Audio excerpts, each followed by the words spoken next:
అందరికీ వందనాలండి. ఆదికాండం 40 అధ్యాయం మొదటి నుంచి. అటు పిమ్మట ఐగుప్తు రాజు యొక్క పానదాయకుడు భక్ష్యకారుడును తన ప్రభు అయిన ఐగుప్తు రాజు ఎడల తప్పు చేసిరి గనుక ఫరో పానదాయకుల అధిపతియు భక్ష్యకారుల అధిపతి అయిన తన ఇద్దరు ఉద్యోగస్తుల మీద కోపపడి వారిని చెరసాలలో నుంచుటకై రాజు సంరక్షక సేనాధిపతి అప్పగించెను. అది యోసేపు బంధింపబడిన స్థలము. ఆ సేనాధిపతి వారిని యోసేపు వశము చేయగా అతడు వారికి ఉపచారము చేశాను.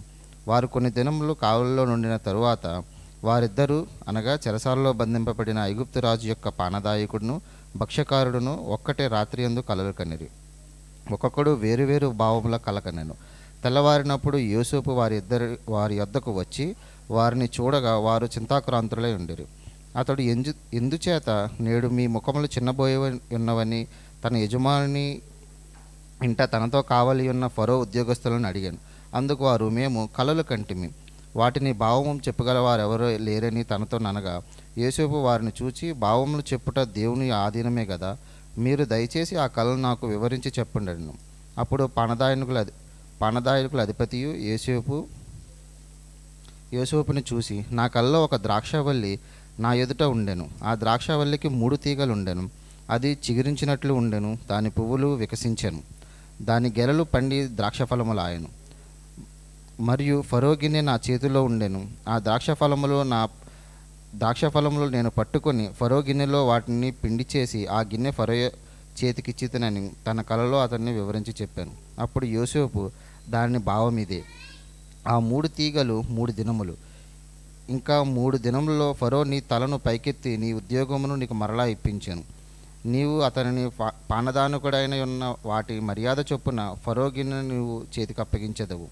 కాబట్టి నీకు క్షేమం కలిగినప్పుడు నన్ను జ్ఞాపకం చేసుకొని నా యందు కరుణించి ఫరోతో నన్ను గూర్చి మాట్లాడి ఈ ఇంటిలో నుండి నన్ను బయటకు రప్పించుము.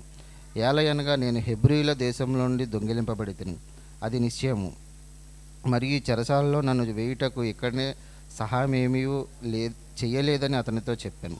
అతడు తెలిపిన భావము మంచిదని భక్ష్యకారుల అధిపతి చూసి అతనితో ఇట్లను, నేనును కలకంటిని. ఇదిగో తెల్లని పిండి వంటలు గల 3 గంపలు నా తల మీద ఉండెను. మీది గంపలో ఫరో నిమిత్తము సమస్త విధములైన పిండి వంటలు ఉండెను. పక్షులు నా తల మీదనున్న ఆ గంపల నుండి వాటిని తీసుకొని తినుచుండెను.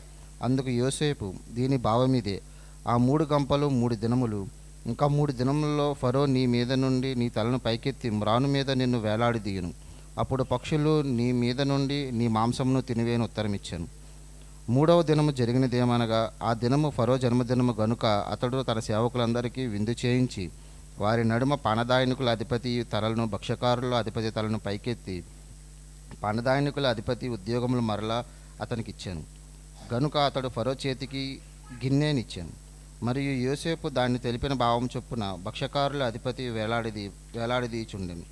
అయితే పానదాయకుల అధిపతి యోసేపు జ్ఞాపకం చేసుకొనక అతన్ని మర్చిపోయాను. దేవుడి చిన్న వాక్యాన్ని దీవించునుగాక.